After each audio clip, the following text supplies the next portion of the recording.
Hi friends, இன்றைக்கி காளான் பிரியாணி எப்படி செய்யணும்னு பார்க்கலாம். வாங்க வீடியோக்குள்ளே போகலாம். அதுக்கு முன்னாடி சேனலை சப்ஸ்கிரைப் பண்ணுங்கள். பிடிச்சிருந்தா ஒரு லைக் கொடுங்க. ஒரு கடாயை வச்சு 3 ஸ்பூன் நெய் ஊற்றி பட்டை சோம்பு கிராம்பு எல்லாம் போட்டு தாளிச்சு விட்ருங்க. நான் பட்டை சோம்பு கிராம்பு பவுட்ரு வந்து 1 ஸ்பூன் போட்டேன்.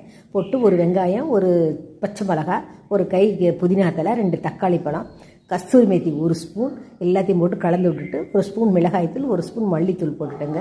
போட்டுட்டு நல்லா கலந்து விட்டுட்டு 1.5 ஸ்பூன் இஞ்சி போட்டுட்டு நல்லா வதக்கி விடுங்க. நல்லா வதங்கி வர ஸ்டேஜில் இந்த பிரியாணி அரிசி நல்லா கழுவி வச்சுருக்கேன். ஜீரக சம்பா தான் வச்சுருக்கேங்க. நல்லா அலசி கழுவி வச்சுருக்கேன். தண்ணியை வடித்து வச்சுருக்கேன். அதையும் போட்டு எடுத்து நல்லா வறுத்துக்கணும். அப்போ தான் சாப்பாடு வந்து ஒன்றோடு ஒட்டாமல் பலு நல்லா இருக்குங்க.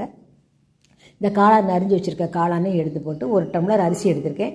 2 டம்ளர் தண்ணி ஊற்றி உப்பு போட்டு நல்லா கொதிக்க விட்டுருக்கேங்க. கொதித்த பிற்பாடு குக்கர் மூடி போட்டு 2 விசில் வந்த உடனே இறக்கி வச்சிங்கன்னா அருமையான காளான் பிரெட் ரெடிங்க. இது செஞ்சு பார்த்துட்டு